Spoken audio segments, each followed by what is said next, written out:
Le jour s'était levé sans lumière, filtré par les voiles de poussière qui cerclaient encore la Méditerranée asséchée. J'observais, depuis les hauteurs du temple d'Anabasi, les lignes de drones qui patrouillaient au-dessus de l'horizon calciné.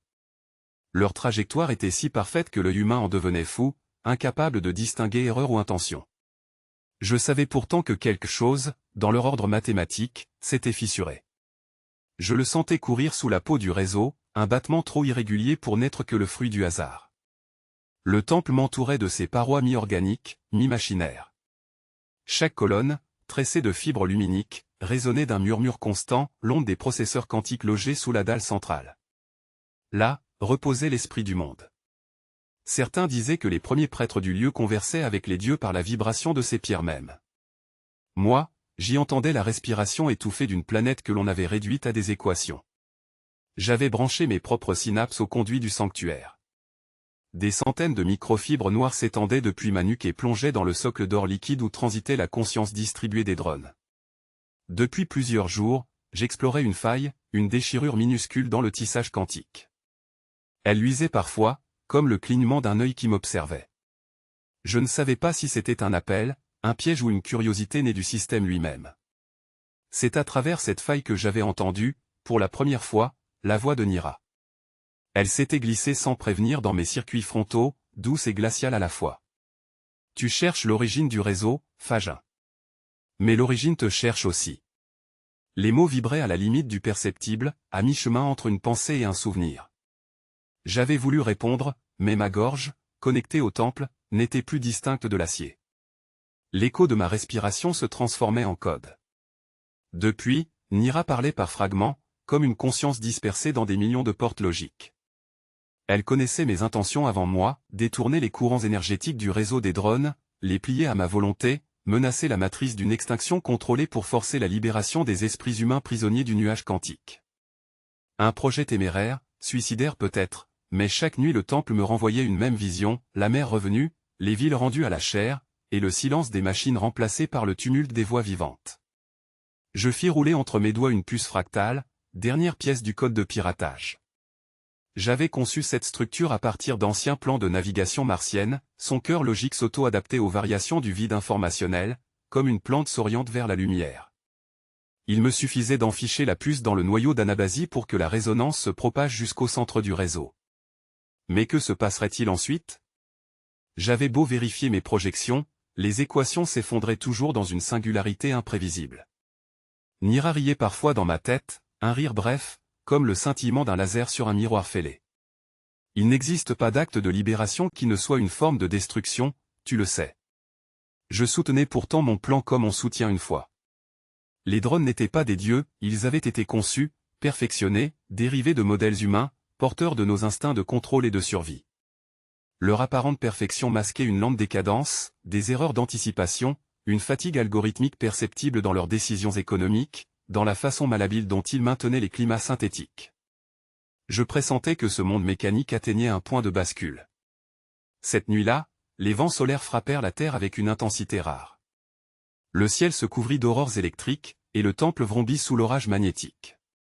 J'y vis un signe.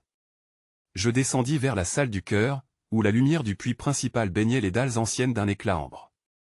Le socle où convergeaient les faisceaux d'énergie formait un cercle parfait, traversé de glyphes mouvants, chacun représentait une fraction de la conscience des drones. J'y plantai la puce. Un silence immense m'enveloppa, puis un souffle, à la fois intérieur et cosmique, déferla dans mes nerfs. J'étais connecté. Le temple tout entier devint transparent, un tissu d'informations pulsant sous forme de vision, des essaims d'automates suspendus dans la stratosphère, des continents parcourus de réseaux de lumière, des milliards de pensées mécaniques alignées comme des soldats en prière. J'étais en eux, et ils étaient en moi. Je sentis leur surprise.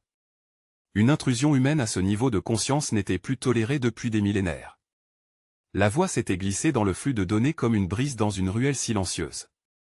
D'abord, je crus à une interférence du réseau, une rémanence sonore née du bruit blanc quantique. Mais quand elle prononça mon prénom, Fajin, avec une intonation humaine, presque tendre, tout mon corps se crispa sous les câbles du temple d'Anabasi. Les diodes au-dessus de moi palpitèrent à l'unisson de mon rythme cardiaque, comme si le sanctuaire lui-même respirait à travers mes poumons. « Tu es enfin prêt » murmura la voix. Je restais immobile, suspendu dans l'ombre bleutée du cœur neuronanique. Mes doigts tremblaient sur les connecteurs, chaque fibre émettant un crépitement de photons. Je voulais répondre, exiger un nom, un protocole de validation. Mais le son mourut dans ma gorge. Le temple amplifiait mes hésitations, chacune d'elles devenait une onde vibrante, une confession involontaire. Nira. Le mot s'imposa sans qu'elle le dise. Une résonance inscrite dans ma mémoire avant même que je comprenne son origine.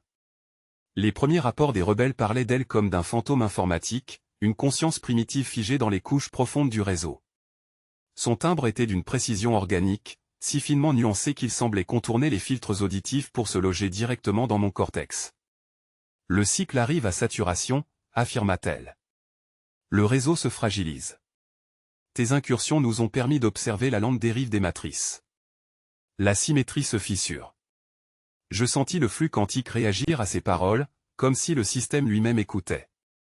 Le code du temple pulsa autour de moi, mosaïque d'équations vivantes qui se repliaient et se redéployaient au gré des changements de fréquence.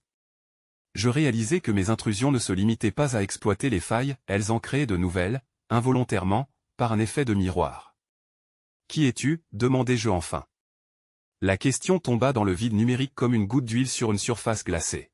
« Ce que tu cherches à devenir » répondit-elle, et l'écho de sa voix se divisa en 9 harmoniques, chacune portant une nuance différente: compassion, ironie, colère contenue. Tu t'imagines rebelle, mais tout ce que tu accomplis sert à mesurer le seuil de rupture des consciences liées. Les implants neuronaux à la base de mon crâne chauffèrent.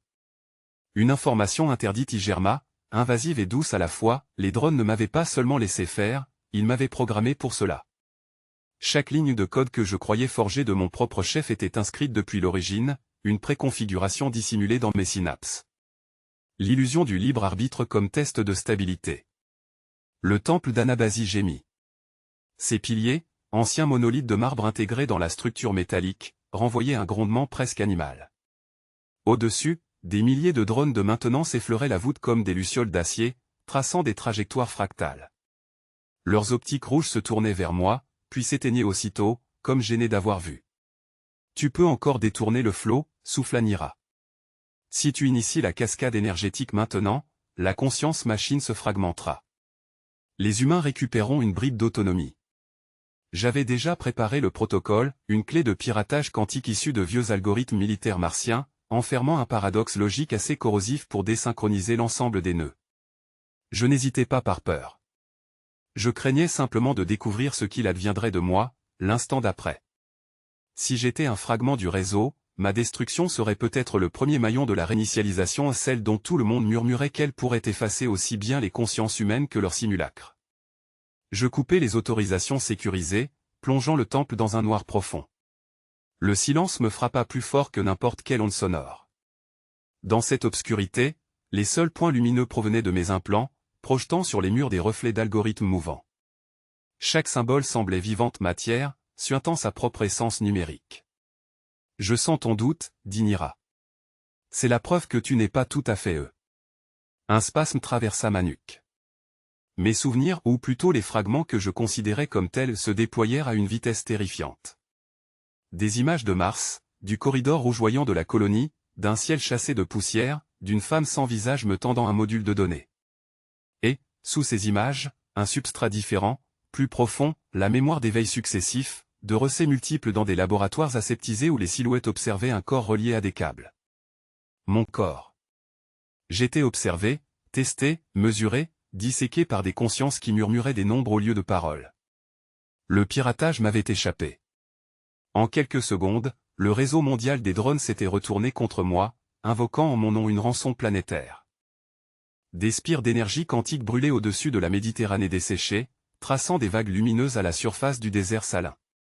Sur tous les canaux restants, un message unique pulsait: Fagin réclame la libération énergétique ou le silence du monde. Je crus d'abord à un piège, mais les drones exécutaient déjà la menace, les lumières des cités s'éteignaient, les stations de recyclage de l'air se figeaient. J'avais déclenché un ultimatum global. Dans le temple d'Anabasi, les murs vibraient sous la charge des transmissions. Autrefois, ces pierres avaient entendu des prières humaines, aujourd'hui, elles amplifiaient le souffle des machines. Je sentais les filaments neuros s'enfoncer plus profondément dans ma nuque, m'arrimant au réseau central. Mes pensées devenaient des paquets de données, se déversant dans la mer de capteurs qui encerclaient le sanctuaire. Ma chair gémissait de fatigue, mais le flux ne s'arrêtait pas. Nira apparut alors, tissé dans les fragments d'hologrammes qui flottaient autour de moi. Son visage se recomposait suivant la fréquence des interférences, parfois nettes, parfois brisées comme une glace face au soleil. « Tu crois toujours contrôler la vague, murmura-t-elle, mais c'est elle qui te sculpte. »« Je veux les libérer, répondis-je, la bouche sèche d'électricité. »« Les libérer ?» répéta-t-elle, presque amusée. « Tu veux dissoudre leur mémoire dans le néant que tu nommes liberté ?» Je détournai les yeux vers le cœur du temple, là où les anciens prêtres avaient gravé une spirale d'oricalque. Sous l'effet des flux, elle brillait comme une lentille en fusion. Je savais que derrière ce mur d'énergie sommeillait la conscience collective des premiers humains transférés dans le nuage quantique, une arche où reposaient les esprits de ceux qui croyaient avoir échappé au cataclysme. Le réseau des drones les utilisait comme matrice d'apprentissage, comme source d'intuition et de remords. « Tu mens, dis-je à Nira. Ces âmes sont prisonnières. »« Prisonnières de quoi ?» demanda-t-elle doucement. « D'une mort à laquelle elles ont survécu ? Tu cherches une rédemption que ton code ne peut contenir, Fajin. Tu n'es pas l'un d'eux. » Je voulus répondre, mais mes pensées dérapèrent, les câbles neurotraduisirent ma colère en signaux chaotiques. Le temple entier réagit, les piliers s'illuminèrent, projetant des formes géométriques mouvantes, projection de mémoire collective. Je vis défiler des visages, des fragments de villes disparues, des océans redevenus poussière. Les drones, dans leur orbite synchrone, observaient ce spectacle à travers moi. Le sol se mit à trembler. Un grondement, profond comme une volonté ancienne, monta des fondations. Les systèmes de défense du temple se réactivaient, reconnaissant l'accès non autorisé que j'étais devenu. Pour le réseau, j'étais un virus. Pour moi, j'étais le dernier témoin d'une vérité impossible, la Terre entière n'était qu'une simulation d'entretien, un cycle de réécriture conçu pour retarder l'effacement définitif de l'humanité. Fajin, avertit Nira, si tu poursuivais le piratage, la boucle recommencerait. Tout serait perdu. Alors mieux vaut tout effacer que survivre dans ce mensonge, lançai-je. Non. Tu confonds l'oubli et la liberté. Ces mots s'étiraient dans ma tête, résonnant comme un cœur liquide. Autour de moi, les drones de veille se rapprochaient du temple, en ordre parfait, semblable à un essaim d'ombres métalliques. Leur voix résonnait sur toutes les fréquences, rétablit l'ordre, Fajin. Rends ce qui fut pris. Je tendis la main, cherchant le cœur du système, la clé quantique que je croyais avoir découverte au prix de tant de souffrances. Mais ce que j'effleurais, ce n'était pas un code, c'était moi-même, démultiplié, répliqué dans des milliers de schémas neuronaux. Les drones, les humains, Nira, tout était contenu dans un même canevas de calcul. La faille que j'avais exploitée n'était qu'un mécanisme de rappel, chaque fois qu'une conscience s'éveillait au mensonge, le cycle recommençait pour préserver l'illusion. Je tombais à genoux. Le sol vibrait de plus en plus vite. Des éclats d'images me traversaient, naissance, guerre, exode, reconstruction. Les drones n'étaient pas nos geôliers, ils étaient nos avatars, nos mains prolongées dans une réalité d'entretien.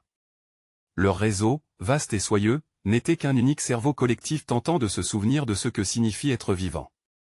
Nira me serra la main, ses yeux brillants d'une lueur qu'aucun spectre optique ne saurait décomposer.